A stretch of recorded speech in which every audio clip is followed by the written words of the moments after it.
দেখো আমাদের দর্শন আজকের আলোচনা ক্লাস 11-এর দর্শনের ফার্স্ট সেমিস্টার। ঠিক আছে, তো দর্শনের আমরা এর আগে কটা চ্যাপ্টার করেছি? ভারতীয় দর্শনের 7টা চ্যাপ্টার আমাদের কমপ্লিট হয়ে গেছে। ভারতীয় দর্শনের 7টা চ্যাপ্টার, 7টা চ্যাপ্টার থেকে কত নম্বর আসবে? 24 নম্বর। এটা আমাদের কমপ্লিট হয়ে গেছে।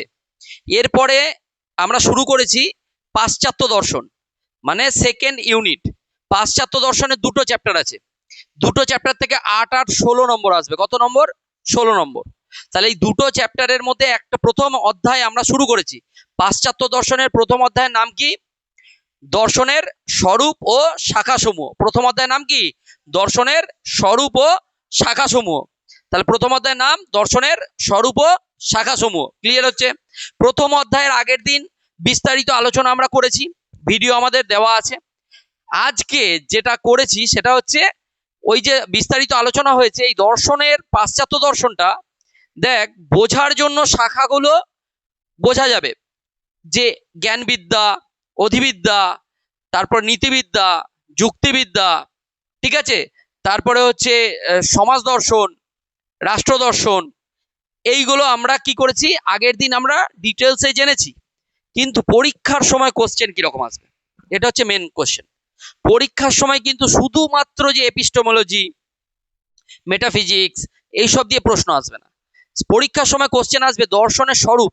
কাকে বলে দর্শন আমরা জানলাম, কিন্তু দর্শনের স্বরূপ সম্পর্কে সেই পাশ্চাত্য দর্শন থেকে শুরু হয়েছে, থেলস, তারপরে সক্রেটিস, তারপরে প্লেটো, তারপরে অ্যারিস্টটল।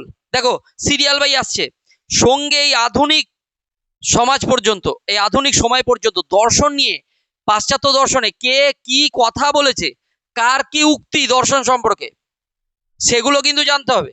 এইবার সেগুলো পসিবল নয়, বোঝার কিছু নেই। দর্শন আমরা জানি সামগ্রিক বিষয় নিয়ে আলোচনা করে দর্শন। আর জ্ঞান, পাশ্চাত্য দর্শন কি নিয়ে আলোচনা করে?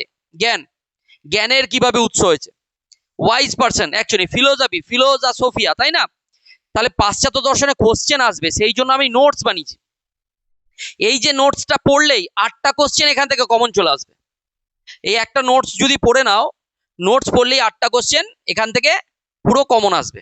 তাহলে এই 8টা কোশ্চেন কমন পেতে গেলে এই নোটসটাকে এমন ভাবে বানানো হয়েছে যে এখানে সমস্ত বিখ্যাত উক্তিগুলো রয়েছে, যা বুকস আছে মোটামুটি বুকসগুলোও ধরা আছে।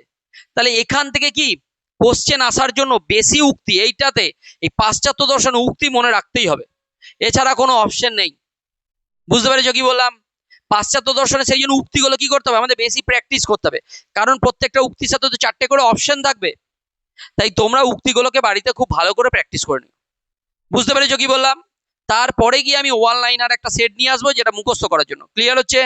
তাহলে দেখো নোটসটা বানানো হয়েছে, এখানে কিওয়ার্ডটা স্ক্যান করলেই দেখবে, ভিডিওটা দেখতে পাবে, যে বোঝার জন্য চ্যাপ্টারটা বোঝার জন্য কিন্তু পেয়ে যাবে। এই নোটসটা কোথাও পাবে না, কোনো বইয়ে পাবে না, সমস্ত জায়গা থেকে তথ্য এক কাছে করে এটা বানানো হয়েছে। ক্লিয়ার হয়েছে? তাহলে এই নোটসটা পড়লেই পরীক্ষার সময় দেখবে কতটা ইজি হয়ে গেছে। তাহলে কি দেখা যাক দর্শনের স্বরূপ ও শাখা সমূহে। দেখো দর্শন শব্দের উৎপত্তি ও অর্থ, এটা আমরা বারবার পড়েছি। দর্শন শব্দের কোথা থেকে এসছে? ফিলোসফি, ফিলোজ আর সোফিয়া। ফিলোসফি শব্দটা কোন দুটো শব্দ থেকে এসছে? ফিলোজ শব্দের অর্থ কি? লাভ। সোফিয়া শব্দের অর্থ?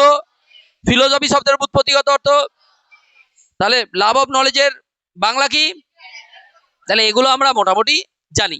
গুরুত্বপূর্ণ তথ্য কি? প্রাচ্য দেশে যাকে দর্শন বলা হয়, পাশ্চাত্যে তাকে কি বলা হয়? ফিলোসফি। মূলত জগৎ এবং জীবনের সামগ্রিক বিশ্লেষণ ও পর্যালোচনা করে। দর্শন কি আলোচনা করে? সামগ্রিক আলোচনা করে। ক্লিয়ার হচ্ছে? এইবারে ফিলোসফি এগুলো সব বানানো হয়ে আমরা জানি। এবার দর্শনে কোথা থেকে উদ্ভব হয়েছে? বিস্ময় থেকে। দর্শন কোথা থেকে উদ্ভব হয়েছে? আমি বলেছিলাম আগের দিন, বুঝিয়ে দিয়েছি কিন্তু অলরেডি। দর্শন কোথা থেকে উৎপত্তি? বিস্ময় থেকে, সংশয় থেকে। প্রথম যদি আমাদের মধ্যে বিস্ময় মানে কোয়ারিজ, কোশ্চেন না জাগতো, তাহলে এই দর্শনের উৎপত্তি হতো না। বা এই যে সমাজ, আধুনিক সমাজ দেখতে পাচ্ছ, এই সমাজের উৎপত্তি হতো না কখনোই। বুঝতে পেরেছো? তাই দর্শনের উৎপত্তি কি? বিস্ময় থেকে। দর্শন মানে কি? দর্শন মানেই তো জ্ঞান। আমাদের ভেতরের যে চিন্তা ভাবনাগুলো আছে, আমরা কোথা থেকে পাই চিন্তা ভাবনা? যত পড়াশোনা করব, যত জ্ঞান অর্জন করব, তত আমাদের চিন্তা ভাবনা কি হবে? বৃদ্ধি পাবে। তো প্রত্যেকেরই নিজস্ব মতামত বা চিন্তা ভাবনা বা বিচার আছে, তো এটাই হচ্ছে দর্শন। এবার দার্শনিক কাকে বলবি? যার দর্শনটা, যার বিচারটা, যার চিন্তা ভাবনাটা সামগ্রিকভাবে কিছুজন মেনে নেয়, হ্যাঁ এই ব্যক্তিটি উনি এই কথাটা ঠিক বলেছে আর ওটা আমাদের জীবনের জন্য অ্যাপ্লিকেবল, তো তাকেই বলা হবে কি দার্শনিক। ক্লিয়ার হচ্ছে তাহলে দর্শনের আলোচনা। এইবারে দেখো বিস্ময় থেকে দর্শনের উৎপত্তি। আমরা যে বৈচিত্র্যময় জগতে বসবাস করি তার প্রতি মানুষের মনে অনন্ত বিস্ময়বোধ জাগে, অনন্ত বিস্ময়বোধ। আমাদের অনেক জায়গা এখনো পর্যন্ত আমরা ভাবি কিছু দেখলেই যে এটা কি করে সম্ভব হচ্ছে। যদি ভালো করে ডিপলি চিন্তা ভাবনা করো যে কি করে সম্ভব হচ্ছে, ভাবো না মোবাইল ফোনেরই এইখান থেকে দাঁড়িয়ে তুমি বিদেশে কথা বলছো, কি করে সম্ভব পসিবল যখন প্রথম হয়েছিল, তাহলে এটা তো বিস্ময়। বুঝতে পেরেছো কথাটা কি বললাম? তাহলে এই জিজ্ঞাসার উত্তর খোঁজার বা সত্যের সন্ধানের মধ্য দিয়ে শুরু হয় কি দার্শনিক চিন্তন। বুঝতে পেরেছো কথাটা কি বললাম? আমি আগের দিন এক্সাম্পল দিয়ে বুঝিয়ে দিয়েছি। এবার দার্শনিক প্লেটোর মতবাদ কি? প্রখ্যাত গ্রিক দার্শনিক প্লেটোকে অনুসরণ করে বলা যায় যে বিস্ময়ই হলো দর্শনের জনক, বিস্ময়ই হলো দর্শনের জনক। তাহলে কার উক্তি? প্লেটোর উক্তি। আচ্ছা, তারপরে গুরুত্বপূর্ণ প্লেটোর লেখা একটি অত্যন্ত উল্লেখযোগ্য গ্রন্থের নাম কি? থিয়েটিটাস। কি? থিয়েটিটাস। বুঝতে পেরেছো কি বললাম? বইগুলো যেগুলো গুরুত্বপূর্ণ বই আমরা দিয়ে দিয়েছি নোটসে। বিস্ময় থেকে উৎপত্তি, সংশয় থেকে দর্শনের উৎপত্তি। দেখো দর্শন চিন্তা কোথা থেকে উৎপত্তি? সংশয় থেকে। জীবন ও জগতের সৃষ্টিতত্ত্বে মানুষ বিস্ময়ে অভিভূত হয় ঠিকই, কিন্তু এই বিস্ময় থেকেই জন্ম নেয় কি সংশয়। বিস্ময়বোধ থেকে কি জন্ম নেয়? সংশয়, ডাউট। এই সংশয় নিরসনের জন্যই মানুষ দর্শন চিন্তা শুরু করে। যেগুলো আমি বললাম, সংশয় মানুষকে বিচার বিশ্লেষণের পথে এগিয়ে দেয়, নির্বিচারবাদকে পরিহার করতে সাহায্য করে। কে বলেছে? সংশয় থেকে ডেকার্ত। সংশয় থেকে যে দর্শন উৎপত্তি, কে বলেছে? ডেকার্ত। রেনে ডেকার্তকে বলা হয় আধুনিক পাশ্চাত্য দর্শনের জনক। কি বলা হয়? জনক। আর গ্রিক দর্শনের জনক কাকে বলা হয়? থেলসকে। আর ওয়েস্টার্ন ফিলোসফির জনক কাকে বলা হয়? সক্রেটিসকে। মনে থাকবে এগুলো। এইবারে দেখো আধুনিক কালে প্রখ্যাত বুদ্ধিবাদী দার্শনিক রেনে ডেকার্ত একটি সুনির্দিষ্ট দার্শনিক পদ্ধতি সৃষ্টি করেছে। তার যুগান্তকারী তত্ত্বটি এটা আসেই ম্যাক্সিমাম, আমি চিন্তা করি অতএব আমি আছি। আমি চিন্তা করি মানে আমি আছি। যবে আমি চিন্তা করা ছেড়ে দেবো তবে আর আমি পৃথিবীতে থাকবো না। মানে চিন্তা করতে পারছি মানে আমি আছি। চিন্তা যখন করতে পারবো না তখন আমার ব্রেন ডেড। বুঝতে পেরেছো কথাটা কি বললাম? এটা কার উক্তি? ডেকার্তের উক্তি। তো ডেকার্ত দাবি করেন সমস্ত কিছুকেই সন্দেহ করা গেলেও সংশয়কর্তাকে কখনোই সন্দেহ করা যায় না। ডেকার্তের অনুসরণ করে বলা যায় সংশয় থেকেই দর্শনের শুরু। অসুবিধা আছে? তাহলে যদি কোটেশন আসে আমি চিন্তা করি সুতরাং আমি আছি, তাহলে এটা কার উক্তি? ডেকার্তের উক্তি। বুঝতে পেরেছো কিভাবে মুখস্থ করতে হবে? এইগুলো থেকেই কোশ্চেন আসবে। ক্লিয়ার হচ্ছে? এইবারে দর্শনের স্বরূপ ও সংজ্ঞা। বিভিন্ন জন বিভিন্ন ধরনের সংজ্ঞা দিয়েছে। দেখো যেগুলো পয়েন্ট করা আছে সেগুলো মনে রাখবে। দর্শন হলো জীবন ও জগৎ সম্পর্কিত এক সামগ্রিক আলোচনা। সামগ্রিক আলোচনা নিয়ে কোশ্চেন আসবে, 4টে অপশন দেওয়া থাকবে। তো দর্শনটা কিসের আলোচনা? সামগ্রিক আলোচনা। মনে থাকে জানো, স্বচ্ছ স্পষ্টতার স্বরূপ। আচ্ছা, প্রখ্যাত দার্শনিকের সংজ্ঞা। পলসন কি বলেছে? দর্শন হলো সমস্ত বৈজ্ঞানিক জ্ঞানের সমষ্টি বা ক্ষেত্রফল। কান্ট কি বলেছে? দর্শন হলো জ্ঞান সম্পর্কিত বিজ্ঞান ও তার বিচার। দেখো রাসেল কি বলেছে? দর্শন হলো সমস্ত বিজ্ঞানের ভিত্তির যৌক্তিক বিচার। দেখো এখানে মুখস্থ হবে না, কিন্তু বাড়িতে গিয়ে তোমাদেরকে আমি বলেছিলাম দর্শনের স্বরূপ বুঝিয়ে দিলাম। এবারে মুখস্থ করাটা, এই কোটেশন গুলো কে কি বলেছে, অনেক কটা কোটেশন আছে, তাই মনে তোমাদের রাখতে হবে পড়ে পড়ে এটা, এছাড়া কোনো অপশন নেই। এইবার বলো দর্শনের স্বরূপ আলোচ্য বিষয়। দর্শনের নির্দিষ্ট কোনো আলোচ্য বিষয় নেই, সামগ্রিক আলোচনা করে। আলোচনার বিষয়বস্তু মানুষের জীবনের সঙ্গে প্রত্যক্ষ বা পরোক্ষভাবে জড়িয়ে থাকা দৃশ্যমান জগৎ এবং পরোক্ষভাবে জড়িত পরা জগৎ, যেগুলো আমরা দেখতে পাই না, অতীন্দ্রিয় জগৎ যেটা, ঠিক আছে, দর্শনের আলোচ্য বিষয়। সর্বপ্রথম দার্শনিক হিসেবে কে? দার্শনিক মানে ফিলোসফার কথাটা কার সাথে আছে? পিথাগোরাস। বলেছিলাম আমরা আলোচনা, এগুলো আমাদের বলা হয়ে গেছে। দেখো প্রথমে, তারপরে কি আছে? থেলস। থেলসের পরে সক্রেটিস। থেলসকে কি বলা হয়? গ্রিক ফিলোসফির জনক, তাই না? গ্রিক দর্শনের জনক। আর সক্রেটিসকে ওয়েস্টার্ন ফিলোসফির জনক। তারপরে কি আছে? প্লেটো। সক্রেটিসের শিষ্যকে প্লেটো, প্লেটোর শিষ্যকে অ্যারিস্টটল। রিঅ্যারেঞ্জ করতে দিতে পারে, তাই মনে রাখবে কিন্তু, ঠিক আছে? বুঝতে পেরেছো কি বললাম? তারপরে গিয়ে দেখো এখানে তো ফিলোসোফিয়া এগুলো আমাদের হয়ে গেছে। এইবার দেখো ফিলোসোফিয়া এগুলো আমাদের একদম বারবার বলে মুখস্থ করানো হয়ে গেছে, তাই তোমাদের এখান থেকে অসুবিধা হবে না। এবারে দর্শনের শাখা, দর্শনের শাখাগুলো দেখো। জ্ঞানবিদ্যা পড়ানো হয়ে গেছে, জ্ঞানবিদ্যার ইংলিশ কি? তারপরে কি? অধিবিদ্যা, অধিবিদ্যার ইংলিশ মেটাফিজিক্স। তারপরে নীতিবিদ্যা, নীতিবিদ্যার ইংলিশ এথিক্স। তারপরে যুক্তিবিদ্যার ইংলিশ লজিক। তারপরে সমাজতত্ত্ব, সমাজ দর্শন, তাই তো? সমাজ দর্শন, সোশ্যাল ফিলোসফি। সমাজ দর্শন, রাষ্ট্র দর্শন, সৌন্দর্যবিদ্যা, এগুলো নিয়ে অত বেশি কোশ্চেন আসে না। মেন চারটে, চারটে কি? এপিস্টেমোলজি, মেটাফিজিক্স, এথিক্স আর লজিক। বুঝতে পেরেছো? এইবারে একটু বলে দিই, যারা নতুন ক্লাস করছো, জ্ঞানবিদ্যা, জ্ঞানবিদ্যা কি নিয়ে আলোচনা করবে? কি মনে হচ্ছে? জ্ঞান নিয়ে। জ্ঞানের উৎপত্তি কোথা থেকে, জ্ঞান কোথা থেকে আমরা পাই, তো জ্ঞান নিয়েই তো। তাই এপিস্টেমোলজি। অসুবিধা আছে? তাহলে এপিস্টেমোলজি কোন দুটো ওয়ার্ড থেকে এসছে? এপিস্টেম আর লোগোস। এপিস্টেম আর লোগোস, এগুলো আমাদের আগের দিন পড়ানো হয়ে গেছে। আচ্ছা, জ্ঞানবিদ্যা তো জ্ঞান নিয়ে আলোচনা করে, তাহলে অধিবিদ্যা কি নিয়ে আলোচনা করে? এটা কোশ্চেন আছে। অধিবিদ্যা তো আর দেখো, জ্ঞানবিদ্যা জ্ঞান নিয়ে, এই কোশ্চেনটা দিলে বোকা বোকা কোশ্চেন হয়ে যাবে না? সবাই তো বলবে জ্ঞানবিদ্যা কি নিয়ে আলোচনা করে? জ্ঞান নিয়ে আলোচনা করে, ঠিক আছে। কিন্তু অধিবিদ্যা তুমি তো বলতে পারো না অধি নিয়ে আলোচনা করে, এটা তো আর প্রশ্নের মধ্যে আনসারটা নেই। তাই অধিবিদ্যা কি নিয়ে আলোচনা করে? অধিবিদ্যা যেটা আমরা খালি চোখে দেখতে পাচ্ছি, ঠিক আছে। মেটাফিজিক্স, মেটা আর ফিজিক্স। মেটা শব্দের অর্থ হলো পরে বা অতিক্রম করে, আর ফিজিক্স শব্দের অর্থ এই ফিজিক্যাল ওয়ার্ল্ড, পরিদৃশ্যমান জগৎ। তাহলে মেটাফিজিক্সের অর্থ কি হয়ে গেল? পরিদৃশ্যমান জগতের পরে, মানে আমরা যেটা দেখতে পাচ্ছি তারপরে যে জগৎটা আছে সেটা নিয়ে আলোচনা কে করে? মেটাফিজিক্স বা অধিবিদ্যা। অসুবিধা আছে? তাহলে অধিবিদ্যা ইংলিশ কি? মেটাফিজিক্স। অসুবিধা আছে? তা মেটাফিজিক্স কি নিয়ে আলোচনা করে? যেটা অতীন্দ্রিয় সত্তা, আমরা যেটাকে খালি চোখে দেখতে পাই না, সেই সব বিষয় নিয়ে কে আলোচনা করে? মেটাফিজিক্স। অসুবিধা আছে? তাহলে অধিবিদ্যা কি নিয়ে আলোচনা করে, বোঝা গেল? ক্লিয়ার হচ্ছে? তাহলে কি বললাম, দর্শনের দুটো শাখা, একটা জ্ঞানবিদ্যা, একটা অধিবিদ্যা।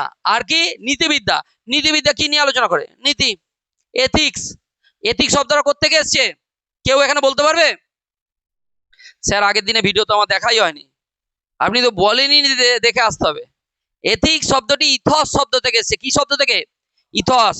যার অর্থ কি? যার অর্থ হচ্ছে চরিত্র বা রীতিনীতি, চরিত্র বা রীতিনীতি। তাহলে এথিক্স, তাহলে এথিক্স মানে নীতিবান, নীতিবান হতে হবে।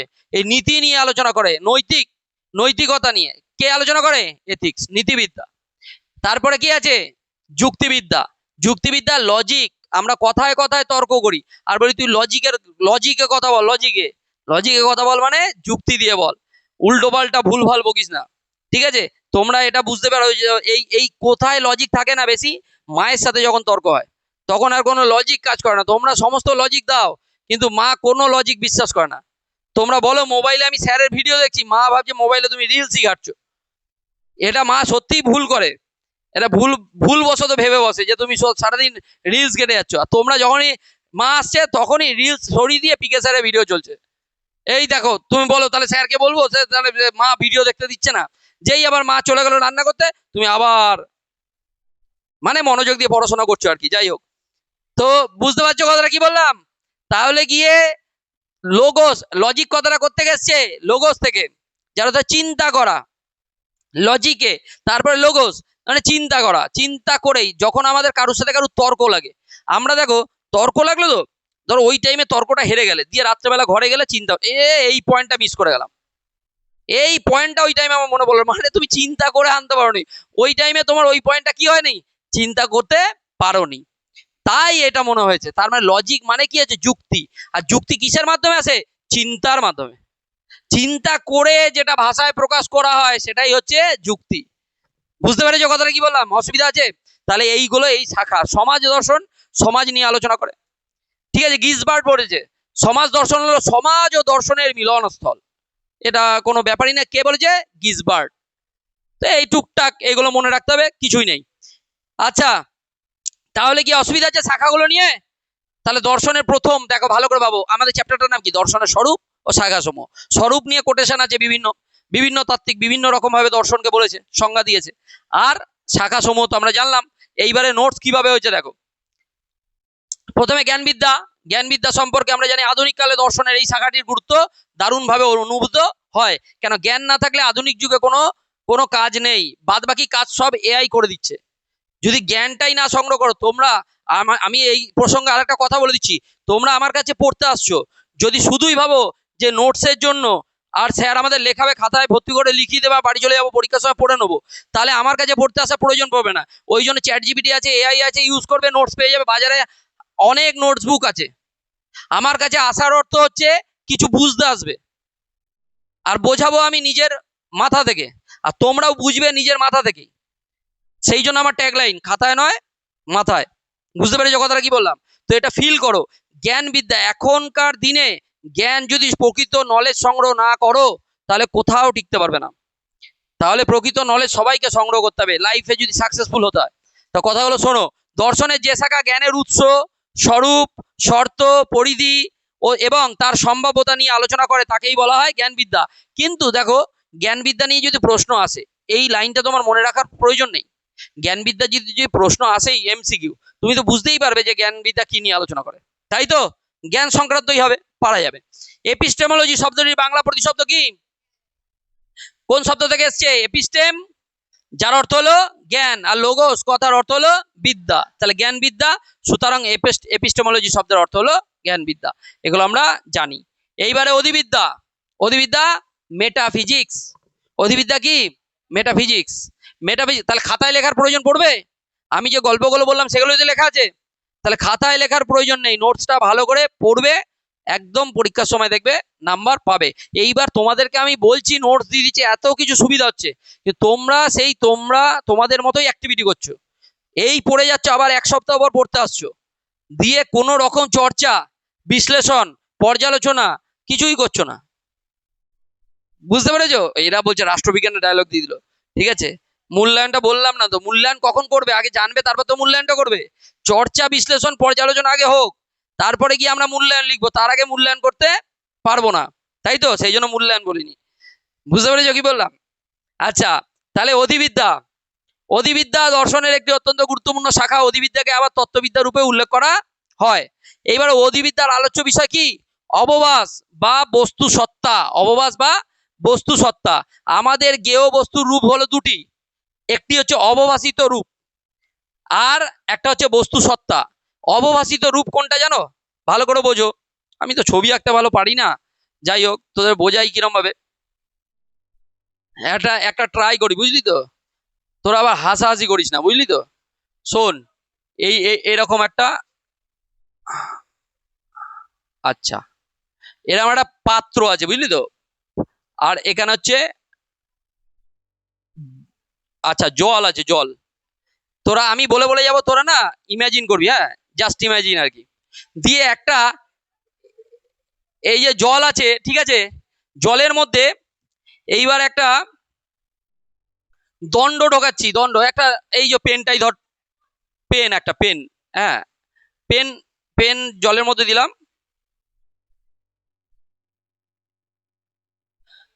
দেখ, জলের মধ্যে আমি বোঝানোর চেষ্টা করছি, তোরা বোঝ। যখনই জলের মধ্যে থেকে গ্লাসের মধ্যে যখনই আমি পেনটা দেব, আমরা বাইরে থেকে কি দেখতে পাবো? পেনটাকে কি দেখতে পাবো? বেঁকা, তাই না? দেখবি জলের মধ্যে কোনো দণ্ড দিয়ে দেখবি, বাইরে থেকে কি দেখাচ্ছে? বেঁকা। ওটাই হচ্ছে বস্তুর অবভাসিত রূপ। অরিজিনালি কি বেঁকা? সোজাই দিয়েছি, কিন্তু পেনটা কি বেঁকা দেখাচ্ছে। তার মানে যেটা আমি দেখতে পাচ্ছি সেটা কি রূপ? অবভাসিত রূপ। কি রূপ? ওটাকে অবভাস বলা হয়। সেটা কি বস্তুর প্রকৃত সত্তা? না, সেটা প্রকৃত সত্তা নয়। তাহলে অবভাস কাকে বলে বোঝাতে পারলাম? তাহলে অবভাসিত রূপ মানে কি? যেটা আমরা উপর উপর দেখতে পাচ্ছি। আর বস্তুর প্রকৃত সত্তা কি? সেটা একদম সোজাই, মানে সেটা আমাকে কি করে জানতে হবে? সেটা আমাকে জ্ঞানের মাধ্যমে জানতে হবে। বুঝতে পেরেছো কথাটা কি বললাম? তার মানে দেখো, এইখানে কি লেখা আছে? আমাদের জ্ঞেয় বস্তুর স্বরূপ কি, যেটাকে আমরা জানতে পারি, তার স্বরূপ কি? দুটো। একটা হচ্ছে অবভাসিত রূপ, যেটাকে আমরা খালি চোখে দেখছি, আর একটা জ্ঞানের দ্বারা বস্তুর প্রকৃত সত্তা, বস্তুর রিয়েলিটি। বস্তুর কি? রিয়েলিটি। বোঝাতে পারছি? দুটো আলাদা জিনিস, একটা হচ্ছে অবভাস, আর একটা বস্তুর প্রকৃত সত্তা, রিয়েলিটি। ক্লিয়ার হচ্ছে? বোঝাতে পারছি? যে এখনো পর্যন্ত কিছু জনকে আমি দেখতে পাচ্ছি শুধুই আই কন্ট্যাক্ট করছো, স্যারের কাছে যেতে হবে আমাকে, বাবা পড়তে পাঠিয়েছে, বাবা মা জোর করে পড়তে পাঠিয়েছে, স্যারের কাছে যেতে হবে, কিছুটা টাইম স্যারের দিকে তাকিয়ে থাকতে হবে, আর মাথাটা এই এরকম আমাকে করতে হবে, তাহলেই আমি ব্যাস, তাহলেই চাপ নেই। তো এইটা করো না, আমি বুঝতে পারছি কে বুঝতে পারছো আর কে বুঝতে পারছো না, কিন্তু তোমাদের এখন প্রেস্টিজ ইস্যু হয়ে যাবে যদি বলি বলো তো এটা কি বললাম, ব্যাস তাহলেই গন্ডগোল হয়ে যাবে। তো যাই হোক, ওটা ব্যাপার নয়, শেখো, এখনো টাইম আছে, এইচএস পর্যন্ত টাইম আছে আমার কাছে, তোমাদেরকে আমি তৈরি করে দেবো, অসুবিধা কিছু নেই। যদি পড়তে আসো, কন্টিনিউ পড়তে আসলে অভ্যেস হয়ে যাবে, এইটুকু বলে রাখছি। তো আমাদের আমাদের জ্ঞেয় বস্তুর রূপ কটি? দুটি। কি কি? অবভাসিত রূপ আর বস্তুর প্রকৃত সত্তা, রিয়েলিটি, হয়ে গেল। এইবারে অবভাসিত রূপ ইন্দ্রিয় গ্রাহ্য, কিন্তু বস্তু সত্তার রূপ ইন্দ্রিয় গ্রাহ্য নয়। অবভাসিত রূপটা কি? আমরা খালি চোখে দেখতে পাই, অবভাসিত রূপটাই দেখতে পাচ্ছি, কিন্তু যেটা প্রকৃত সত্তা সেটাকে আমরা দেখতে পাচ্ছি না। আমার প্রকৃত সত্তাকে তোমরা দেখতে পাচ্ছ না, আমি উপর থেকে যেটা বলছি সেটাই বুঝতে পারছো। বুঝতে পেরেছো কথাটা কি বললাম? তাই তোমাদেরও প্রকৃত সত্তাকে আমাকে এখন দেখাচ্ছ না, যে তোমরা যে একদম পড়াশোনা করছো না সেটা আমি বুঝতে পারছি, সেটা আমার কিসের মাধ্যমে বুঝতে হচ্ছে? আমার জ্ঞানের মাধ্যমে আমি বুঝতে পারছি, ঠিক আছে? কিন্তু খালি চোখে কি দেখতে পাচ্ছি? তোমরা বিরাট ব্রিলিয়ান্ট, ব্রিলিয়ান্ট, পড়াশোনা করো একদম, দেখো আমার দিকে তাকিয়ে যে ফোকাস আছে একদম। তো যাই হোক, ঠিক আছে। তো বস্তুর এই রূপ নিয়ে আলোচনা করে কে? অধিবিদ্যা। বস্তুর এই রূপ নিয়ে আলোচনা করে কে? অধিবিদ্যা। আচ্ছা, অবভাসিত রূপ ইন্দ্রিয় গ্রাহ্য, অবভাসিত রূপকে কি? ইন্দ্রিয় গ্রাহ্য, কিন্তু বস্তু সত্তার রূপ ইন্দ্রিয় গ্রাহ্য নয়। এটি বুদ্ধি বা প্রজ্ঞার দ্বারা অনুভব করতে হয়। কিসের দ্বারা অনুভব করতে হয়? বুদ্ধি বা প্রজ্ঞার দ্বারা। বস্তুর এই রূপ নিয়ে কে আলোচনা করে? অধিবিদ্যা। বস্তুর রূপ নিয়ে কে আলোচনা করে? অধিবিদ্যা। অসুবিধা আছে? আচ্ছা, দর্শনের যে শাখা ইন্দ্রিয় গ্রাহ্য বস্তুর অবভাসিত রূপকে অতিক্রম করে, দেখো এবার কথাগুলো বুঝতে পারবে, যেহেতু অবভাস জেনে গেছো, ভালো করে বোঝো। দর্শনের যে শাখা ইন্দ্রিয় গ্রাহ্য বস্তুর অবভাসিত রূপকে অতিক্রম করে অতীন্দ্রিয় জগৎ নিয়ে আলোচনা করে এবং বস্তু সত্তাকে জানতে চায়, তার নাম কি? অধিবিদ্যা। অধিবিদ্যা কাকে বলে তাহলে? যেটা বস্তুর, আমরা যে ইন্দ্রিয় গ্রাহ্য যেটা দেখতে পাচ্ছি সেটা তো ঠিক আছে, কিন্তু সেটা অতিক্রম করে যেটা বস্তুর প্রকৃত সত্তা, তাকে জানার যে প্রক্রিয়া সেটাই হচ্ছে কে? সেটাকে আমরা জানতে পারি কিসের মাধ্যমে? জ্ঞান দ্বারা, বুদ্ধি দ্বারা, তাকে আমরা কি বলছি? অধিবিদ্যা। আচ্ছা, তোমরা, আমি বারবার বলছি আলোচনা করো না, বোঝার চেষ্টা করো। অধিবিদ্যা, দেখো আমি মাঝে মধ্যে আবারও প্রত্যেককে বলছি কথা বলো না। দেখো আমি মাঝে মধ্যে তোমাদের পড়াতে পড়াতে কিছু হয়তো কিছু তোমরা যাতে এন্টারটেন হও সেই জন্য ঝিমিয়ে না পড়ো, এরকম ভাবে দেখতে দেখতে তো ঘুমিয়ে পড়বে। তো আমাকে কিছু কথা, এরকম অ্যাক্টিভিটি কিছু করতে হবে যাতে তোমাদের একটু আনন্দ লাগে বা হাসি ঠাট্টা হয়, ঠিক আছে? তার মানে এইবার আমি ওরকম কথা বলে দেখলাম ওই হাসিটা থামছেই না, মানে সেই লং লাস্টিং হয়ে যাচ্ছে। এবার তাহলে গিয়ে তাহলে পরেরটা আমি বোঝাবো কি করে? তাহলে এর মধ্যেই থাকো, আমার সাথে কানেক্টেড থাকো। প্রত্যেককে আমি দেখতে পাচ্ছি, এটা ভাবছো যে আমি কথাটা বলে ফেললাম, ছেড়ে দিয়ে ঘুরেছে আমি কথাটা বলে ফেললাম, এরকম নয়। বেশি ইরিটেটিং হলে কি করি আমি? তাহলে ভিডিওটা বন্ধ করে আমাকে আবার 10 মিনিট লেকচার দিতে হবে তাকেই, মানে যারা হাসাহাসিটা করছিস, তাহলে আমি সেটা চাই না। শোনো, তো গ্রিক শব্দের সমন্বয় মেটাফিজিক্স শব্দটি একটি গ্রিক শব্দগুচ্ছ। মেটাফিজিক্স, মেটা আর ফিজিকা, এর থেকে উদ্বুদ্ধ। গ্রিক শব্দ কি? মেটা, যার অর্থ কি? অতিক্রান্ত বা পরে, অতিক্রান্ত বা পরে, ভেরি ভেরি ইম্পর্টেন্ট কোশ্চেন। এবং ফিজিক্স, যার অর্থ কি?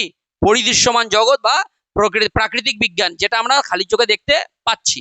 আচ্ছা, এর সমন্বয়ে কি গঠিত হয়েছে? মেটাফিজিক্স। তার মানে পরিদৃশ্যমান জগতের পরে, পরিদৃশ্যমান জগৎ যেটা দেখতে পাচ্ছি তার পরের যে আলোচনা সেটা কে করে? মেটাফিজিক্স। তাহলে মেটাফিজিক্স নিয়ে কোনো বলো, পরিদৃশ্যমান জগতের অতিক্রান্ত জগৎ। অসুবিধা আছে? পারা যাবে? তাহলে মেটাফিজিক্স কোশ্চেন আসবেই মেটাফিজিক্স থেকে, ঠিক আছে? আচ্ছা, অ্যারিস্টটলের মতবাদ থেকে নি। অধিবিদ্যা হলো প্রথম বা প্রারম্ভিক দর্শন, ভেরি ভেরি ইম্পর্টেন্ট। অধিবিদ্যা হলো প্রথম বা প্রারম্ভিক দর্শন, কে বলেছে? অ্যারিস্টটল। কে বলেছে?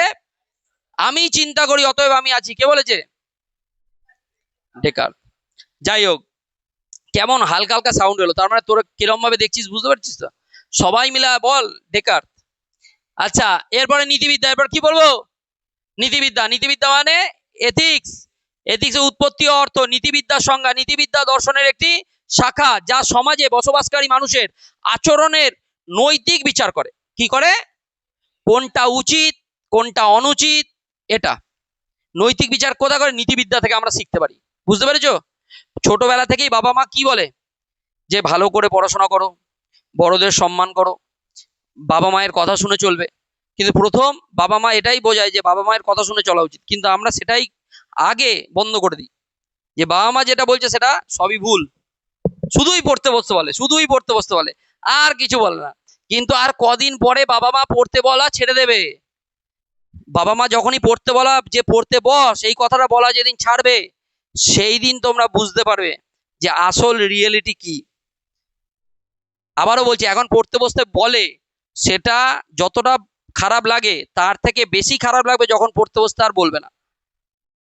বুঝতে পেরেছো কথাটা কি বললাম? তখন তোমরা নিজেরা পড়তে বসবে, কাদের চাপে? সমাজের চাপে, যে আমাকে জানতে হবে, নাহলে আমি পিছনে পড়ে যাচ্ছি। তাই এখন থেকে সবাই শুরু করো। আচ্ছা, সমাজে বসবাসকারী মানুষের আচরণের নৈতিক বিচার করে, এটি মানুষের আচরণের উচিত অনুচিত সম্পর্কিত এক আদর্শমূলক আলোচনা। এবার বলো শব্দতাত্ত্বিক বিশ্লেষণ। নীতিবিদ্যার ইংরেজি প্রতিশব্দ কি? এথিক্স। এই শব্দটি এসেছে ইথিকা থেকে, যা আবার নিঃসৃত হয়েছে কোথা থেকে? ইথস থেকে। ঠিক আছে, ইথস শব্দের অর্থ কি? মানুষের আচার আচরণ, চরিত্র, অভ্যাস বা রীতিনীতি।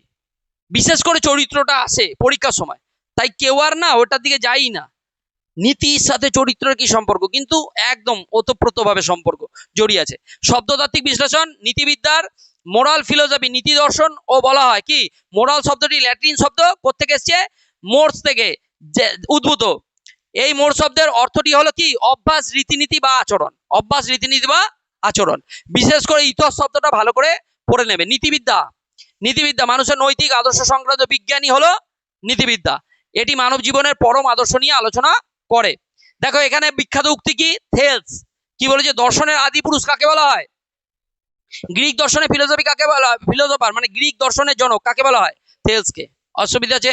দর্শনের আদি পুরুষ কাকে বলা হয়? থেলসকে। দর্শন শাস্ত্রের আদি পুরুষ বলা হয় দার্শনিক থেলস। তার মতে বিশ্বজগতের আদি উপাদান বা মূল উপাদান হলো কি? জল। এই কোটেশনটা মনে থাকে যেন, ঠিক আছে? জলকে বলেছে।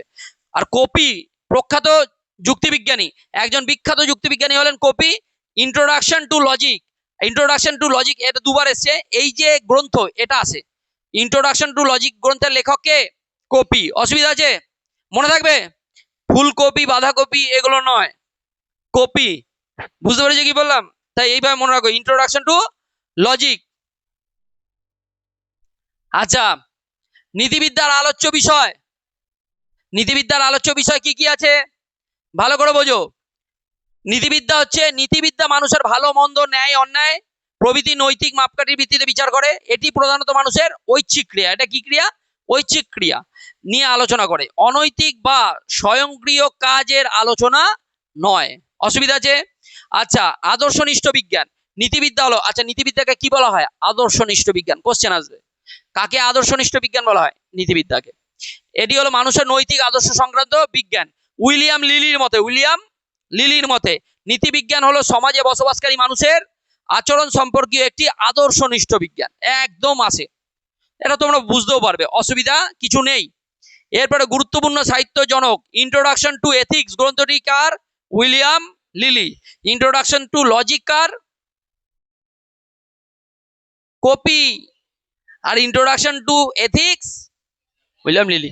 আমি এটা কেন বলছি, পড়তে বসার সময় না এরকম ভাবেই পড়বে, যে এই আর একটা পড়েছিলাম না এরকম, ইন্ট্রোডাকশন টু কি আছে এরকম রিমাইন্ড করবে, তাহলে দিয়ে মুখস্থ হয়ে যাবে। বুঝতে পেরেছো?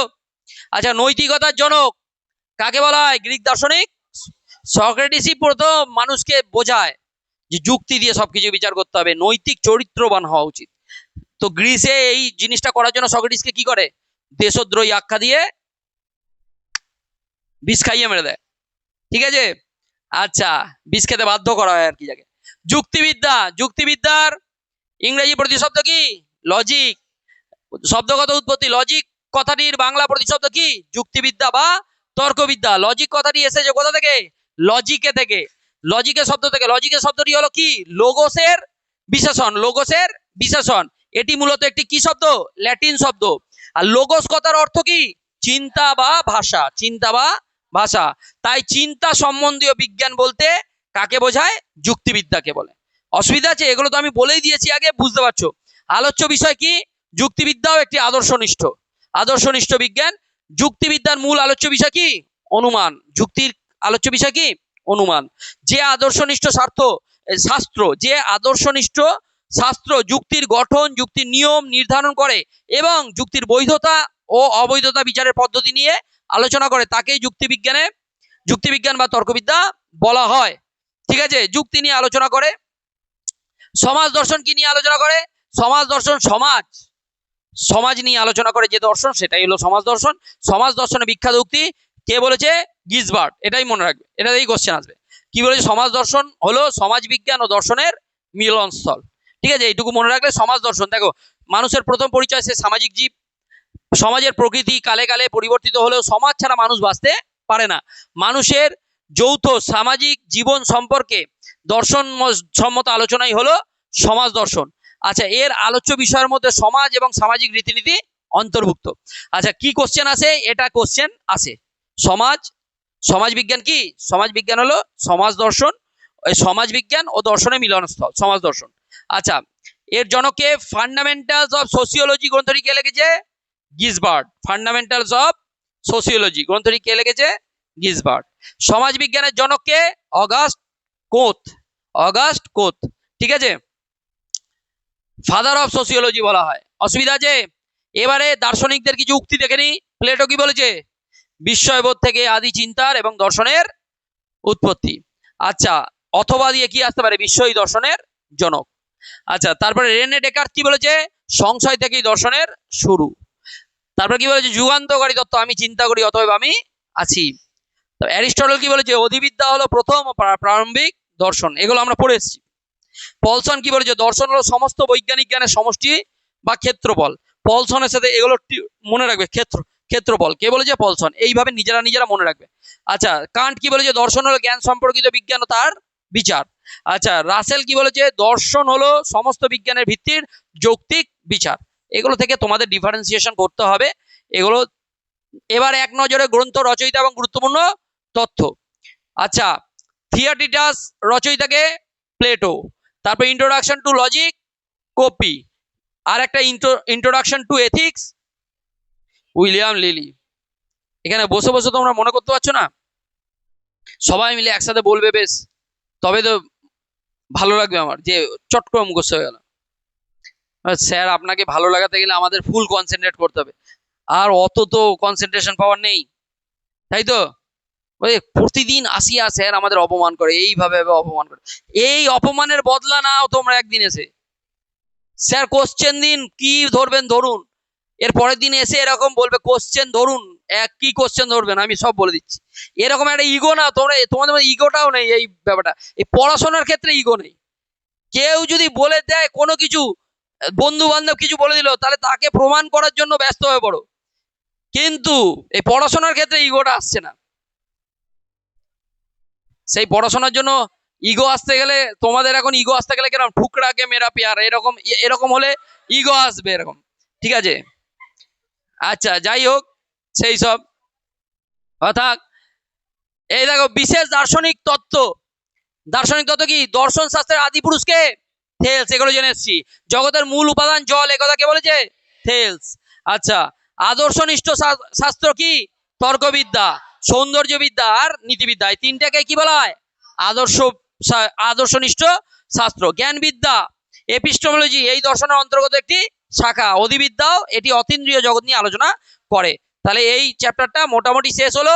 কিন্তু কোটেশন কি? প্লেটো এবং অ্যারিস্টটলের মতে বিস্ময় থেকে দর্শনের উৎপত্তি, রেনে ডেকার্তের মতে সংশয় থেকে দর্শনের উৎপত্তি, উইলিয়াম জেমসের মতে উপযোগিতা বোধ থেকে দর্শনের উৎপত্তি। এগুলো মনে রাখতে হবে। দর্শনের জনক কে? আদি জনক থেলস। আর আধুনিক পাশ্চাত্য দর্শনের বারবার তোমাদের মুখস্থ করার জন্য এটাকে রিপিট করা হয়েছে, যাতে মুখস্থ হয়ে যায়। মেন পয়েন্টগুলো ভালো করে পড়বে, তাহলে দেবে। পার্থিব মূল্যবোধ, সত্য, শিব এবং সুন্দর, এই তিনটি জাগতিক মূল্যকে কেন্দ্র করে দর্শন চিন্তার উদ্ভব হয়। কাকে? সত্য, শিব আর সুন্দর। আচ্ছা, দার্শনিক পদ্ধতি ও দর্শন সম্প্রদায়। বিচারমূলক পদ্ধতি মানে বিচারবাদী কাকে বলা হয়? কান্ট, ফিক্টে, এদেরকে কি বলা হয়? বিচারবাদী দার্শনিক। আচ্ছা, যৌক্তিক দৃষ্টিবাদী দার্শনিক কাদের বলা হয়? ত্রয়ার আর কারণ্যফ। আচ্ছা, তারপরে নব্য বস্তুবাদী দার্শনিক কাদের বলা হয়? হোল্ট বা পেরি। অভিজ্ঞতাবাদী দার্শনিক হিউম আর কোথ।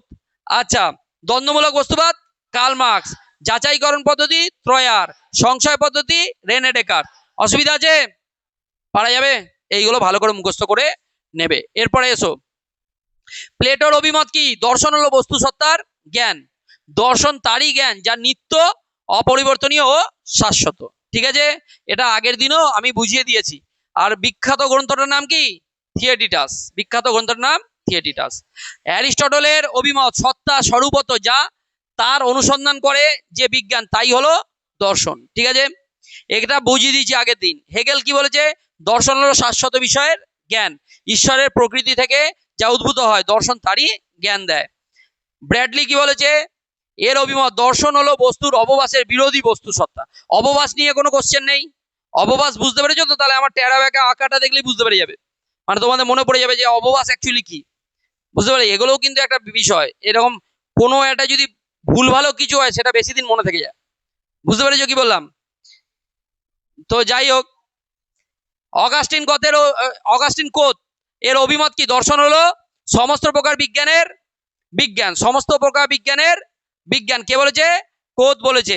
আচ্ছা, হার্বার্ট স্পেন্সার কি বলেছে? দর্শন হলো বিভিন্ন বিজ্ঞানের সমন্বয়। দেখো এই উক্তিগুলো কিসের ওপর? বিজ্ঞানের বিজ্ঞান। উক্তিগুলো কিসের? দর্শন হলো বিজ্ঞানের বিজ্ঞান। এর বিষয়ে যারা বলেছে, পলসন কি বলেছে? দর্শন হলো সমস্ত প্রকার বৈজ্ঞানিক জ্ঞানের সমষ্টি। এক জায়গায় করে দেওয়া আছে যাতে তোমাদের মুখস্থ সহজে হয়। বুঝতে পেরেছো এখান থেকে? আর ভুটন্ড কি বলেছে? এর অভিমত দর্শন হলো বিভিন্ন বিজ্ঞানলব্ধ জ্ঞানের সুষম একত্রীকরণ। এটা হচ্ছে ভুন্ডট, অ্যাকচুয়ালি ভুন্ডট। ঠিক আছে, তো মেনলি হচ্ছে, দেখো মেনলি অগাস্টিন কোথেরটা মনে রাখবে। দর্শন হলো কি? সমস্ত প্রকার বিজ্ঞানের বিজ্ঞান। আর ফিকটে কি বলেছে? দর্শন হলো জ্ঞানের বিজ্ঞান। এটা থেকে একটা কোশ্চেন আসবে। কান্ট কি বলেছে? দর্শন হলো জ্ঞান সম্বন্ধীয় বিজ্ঞান ও তার আলোচনা। Very very important. কান্ট কি বলেছে? দর্শন হলো জ্ঞান সম্বন্ধীয় বিজ্ঞান ও তার আলোচনা। ত্রয়ার কি বলেছে? দর্শন হলো সংজ্ঞা প্রদানকারী বিষয়। আর রাসেল কি বলেছে? দর্শন হলো বিজ্ঞানের ভিত্তিসমূহের যৌক্তিক বিচার। আচ্ছা, পেরি ও মার্ভিন কি বলেছে? দর্শন আকস্মিক ও অলৌকিক কিছু নয়, এ হলো অনিবার্য স্বাভাবিক। আর মার্ভিন কি বলেছে? দর্শন হলো এমনই এক সত্যের প্রতি অনুরাগ যা জ্ঞানের ভান্ডারকে কি করে? পূর্ণ করে। আর ভিটগেনস্টাইন কি বলেছে?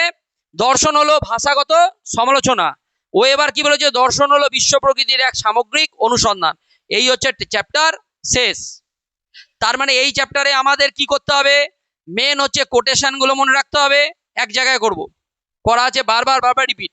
দ্বিতীয় হচ্ছে বুকস, কিছু বিখ্যাত বিখ্যাত বইগুলো মনে রাখতে হবে। আর কি করতে হবে? সঙ্গে আমাদের কটা শাখা আছে, কি কি বিষয় নিয়ে আলোচনা করে, এই তিনটে পার্টে এই নোটসটাকে তৈরি করা হয়েছে। এর মধ্যে থেকে কটা কোশ্চেন আসবে? 8টা কোশ্চেন আসবে। তাই গুরুত্ব সহকারে এটা করে নিতে হবে। অসুবিধা আছে? পারা যাবে? হয়ে যাবে তো মুখস্থ? এই নোটসটা যদি তোমরা হাতে পাও তাহলে মুখস্থ হবে তো?